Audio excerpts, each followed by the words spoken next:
Ron, we learned in our American history books that it was July 4th, 1776, when the Second U.S. Continental Congress, meeting in Philadelphia, approved the Declaration of Independence, which officially announced the severing of ties between the American colonies and Britain. Wow. And you can fast forward that 240 years down the road. We're standing outside Jefferson's Library, and we'll be talking to the Chief of Manuscript Division at the Library of Congress, Dr. James Hudson. Let's go check it out. Yeah, let's go find him.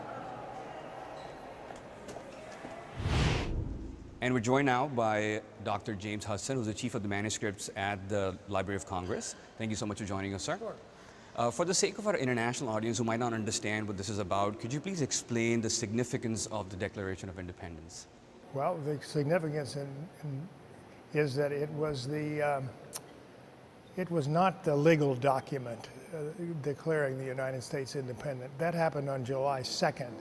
It was an explanation addressed to the world about why the United States had declared independence. The legal document, the legal action was on July the 2nd, and some of the founders, including John Adams, wrote his wife a letter that day saying, "This is a great day. It should be celebrated forever with bonfires, parades, et cetera, et cetera." But we've completely forgotten that date, and it's now we celebrate the adoption of the Declaration of Independence on July 4th. And that day, both July 2nd and July 4th, when independence was established for the United States, what kind of record do we have of what the reaction was at that moment after so much struggle?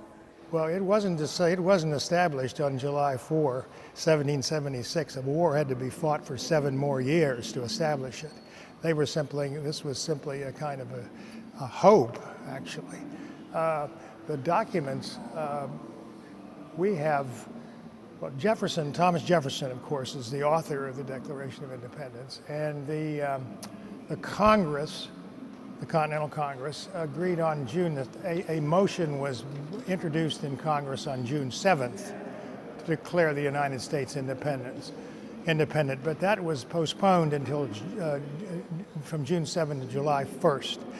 But in the meantime, they were certain that this was going to pass, pretty certain. In the meantime, they appointed a committee on June 11th to write a declaration explaining why the United States was doing this, or what caused it to declare independence.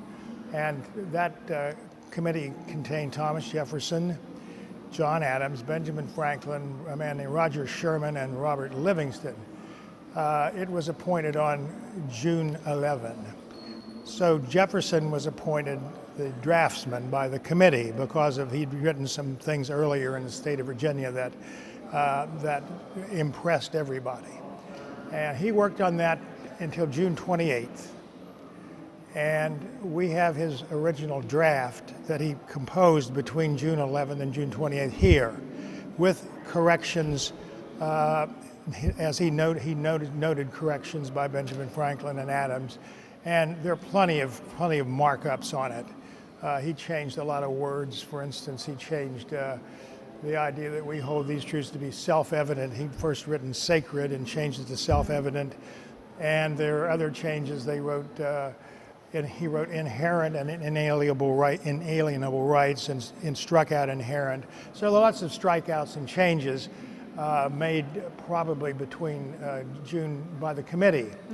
Okay. Which is so interesting because now those passages have become so iconic. Oh yes, absolutely. For the nation. Yeah. But there were more changes were made by Congress when the committee was, as I said, had completed its work by June 28th.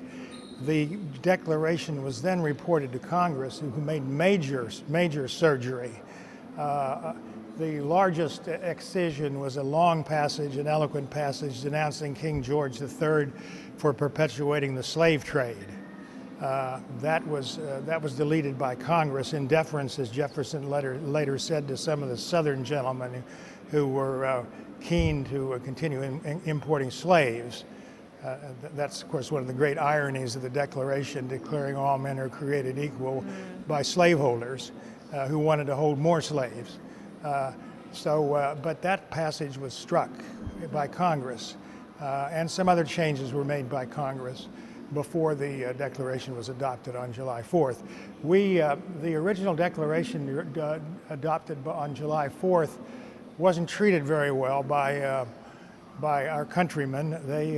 It was there. It was in the patent office for a while. Apparently, it was said to be on a wall exposed to direct sunlight. Oh, wow. It then ended up in the State Department, and in 1921 the State Department turned it over to the library, and it was housed about 50 yards from here in something called the Shrine.